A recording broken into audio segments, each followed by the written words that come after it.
नमस्कार मित्रों। यही है सही भारत यूट्यूब चैनल में आपનું हार्दिक स्वागत છે। મિત્રો, ભારત અને ભારતની આજુબાજુ જે ઘટનાઓ આકાર લઈ રહી છે એ સમગ્ર ભારતની જનતાના ખૂબ નજીકથી સ્પર્શતી ઘટનાઓ છે અને એના કારણે જે જાગૃત લોકો છે એનું આ બાબતે ધ્યાન હોવું જરૂરી છે, કારણ કે ભારતના શાસકો ભારતના નાગરિકો ને જે કંઈક કહી રહ્યા છે, જે કંઈક નગારા પીટી રહ્યા છે એ એવું બતાવવા માંગે છે કે સમગ્ર બ્રહ્માંડ ને નચાવવાની દોરી એમની આંગળીઓમાં છે, એવું આ લોકો બતાવી રહ્યા છે।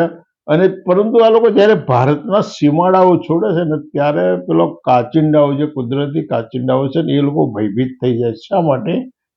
એટલા માટે ભયભીત થઈ જાય છે કે અમારી જે જૈવિક કળા છે, કલર બદલવાની કળા છે, એ હવે માનવી હસ્તગત ના કરી લે તો સારું। આ કાચિંડાઓ પણ હવે આ કલર બદલતા માનવીને છે ને એનાથી કાચિંડાઓ પણ ભયભીત થઈ ગયા છે।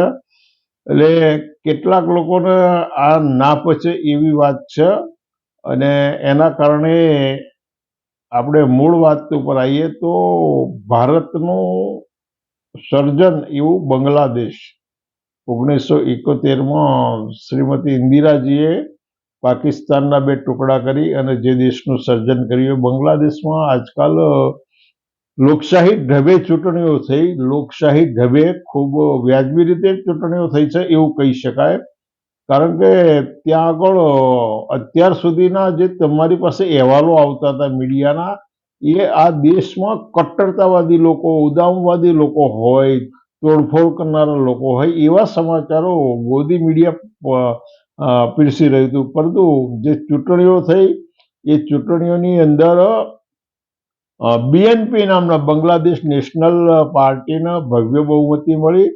પરંતુ સૌથી નોંધપાત્ર બાબત એ બની કે જે ત્યાંનો કટ્ટરતાવાદી જે જમાતે ઇસ્લામી પક્ષ હતો, કટ્ટરતાવાદી જમાતે ઇસ્લામી પક્ષ હતો અને એ પક્ષનો જાકારો આપ્યો। એટલે બાંગ્લાદેશની પ્રજા ખૂબ સમજુ, ડાયી અને આપણા મગજમાં જે ચિત્ર ઊભું કરવામાં આવ્યું હતું કે આ લોકો તોફાની છે, આતંકવાદીઓ છે, કાતિલ છે, ઇસ્લામના જનૂની છે, એની કરતા જુદું ચિત્ર આવ્યું છે। લોકશાહી ઢબે જે ચૂંટણીઓ થઈ અને લોકશાહી ઢબે શાંતિથી ચૂંટણીઓ, દરેક જગ્યાએ થોડાક છમકલા થાય એવા છમકલા થયા એ સ્વાભાવિક છે, પરંતુ શાંતિથી ચૂંટણીઓ સંપન્ન થઈ અને હવે બીએનપી પાર્ટીના જે વડા છે, કેટલાક વર્ષોથી સ્વયંભૂ દેશ નિકાલ ભોગવી રહ્યા હતા, એ હવે આ દેશના વડા બનશે। આ દેશના ત્યાં સત્તાનું હસ્તાંતર થઈ રહ્યું છે। આ ખૂબ સમજવા જેવી વાત છે। ત્યાં બાંગ્લાદેશમાં કટ્ટરતાવાદી લોકોના પક્ષના સ્થાનિક જનતાએ જાકારો આપ્યો, પરંતુ ભારતની અંદર કટ્ટરતાવાદીઓ છે ને એ ફૂલી ફાલી રહ્યા છે। ભારતના કટ્ટરતાવાદીઓ ફૂલી ફાલી રહ્યા છે અને બાંગ્લાદેશના કટ્ટરતાવાદીઓ કરતા પણ વધારે ઘાતક હોય એવું એમના જે કૃત્યો છે, એ જે કંઈ પગલાઓ લઈ રહ્યા છે એની ઉપરથી પુરવાર થયું છે। કેટલાક ઉદાહરણો હું તમને આપું। ડિસેમ્બર 2025માં ઉત્તર પ્રદેશના ગાઝિયાબાદમાં હિન્દુ રક્ષા દળ નામના સંગઠને શસ્ત્રોનું વિતરણ કર્યું। પોલીસે ત્યાં એમની સામે એફઆઈઆર કરી છે।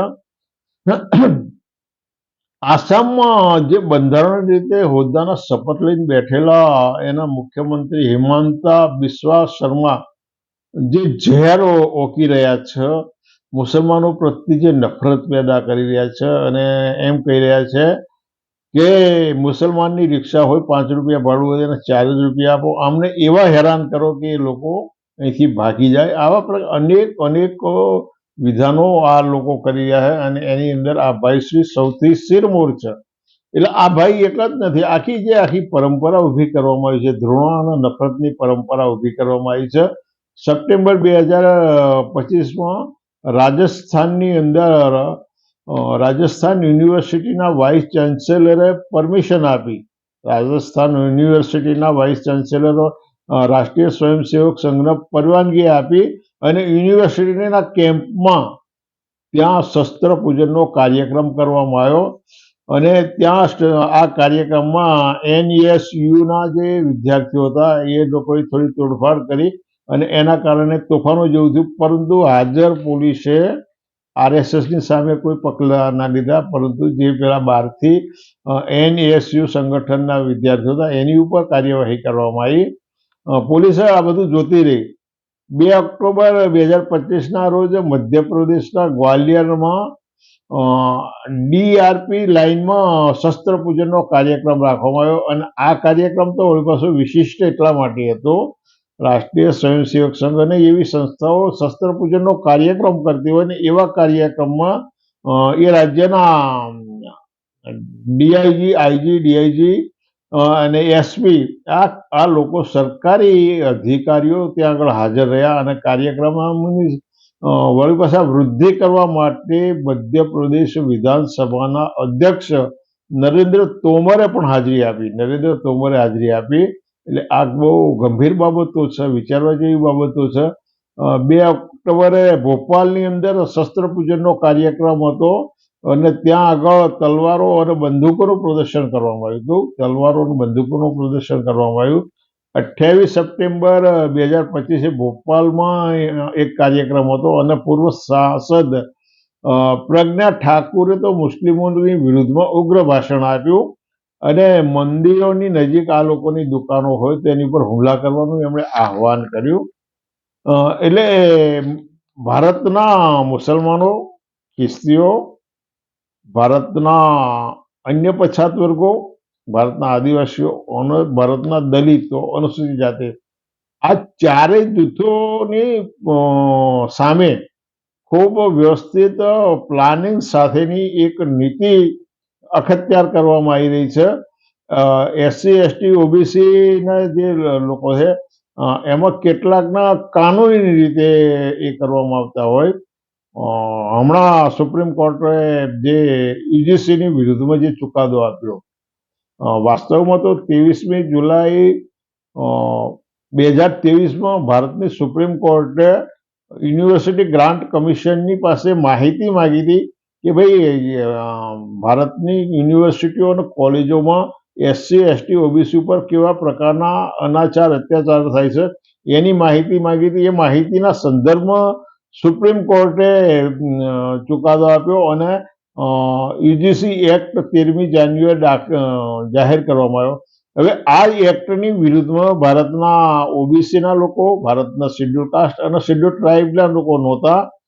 જે લોકો વિરોધ કરવા વાળા હતા એ 15% લોકો હતા અને એ 15% લોકોના વિરોધના કારણે સુપ્રીમ કોર્ટે આ કાનૂન ઉપર સ્ટે આપી દીધો. એટલે આ બહુ વિચારવા જેવી બાબત છે કે 15% લોકોના વિરોધના કારણે સુપ્રીમ કોર્ટનું જે જજમેન્ટ હતું એની અંદર ફેરબદલ થાય.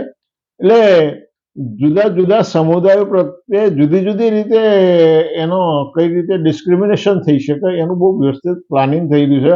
મુસલમાનોની સામે સીધા શબ્દો દ્વારા હુમલા કરવા, શારીરિક રીતે હુમલા કરવા, પરંતુ એ જ વસ્તુ ભારતના આદિવાસીઓ, ભારતના શેડ્યુલ કાસ્ટ અને OBCની સામે નથી થઈ શકતું. માટે ત્યાં રણનીતિ બદલવામાં આવી છે અને એ રણનીતિના ભાગ તરીકે SC ને ઉપરના જે અત્યાચારો છે ને એ રોજે રોજ વધી રહ્યા છે. શેડ્યુલ કાસ્ટ ઉપરના જે અત્યાચારો છે એ રોજે રોજ વધી રહ્યા છે. આદિવાસીઓ પ્રત્યેની જે જમીનના પટ્ટાઓની એ જે બાબતો છે એમાં એ લોકોને ક્યાંય પણ ન્યાય નથી મળતો એવી સાર્વત્રિક માંગ છે. એટલે આ બધી પ્રક્રિયામાં જો ત્રાસવાદી સંગઠનો, જે ભારતના દુનિયાના ત્રાસવાદી સંગઠનો છે ને, આ ત્રાસવાદી સંગઠનો જે પરિવાર અથવા તો જે જૂથ ઉપર હુમલા કરે તો એનું એકાદ પેઢીનું નાશ પામે છે. એટલે 5 અથવા 25 વર્ષ સુધી એ ઘટનાના આઘાતના ઘામાંથી એ પરિવાર માંડ બહાર આવે છે. પરંતુ જે બૌદ્ધિક આતંકવાદીઓ છે, બૌદ્ધિક આતંકવાદીઓના જે બૌદ્ધિક હુમલાઓ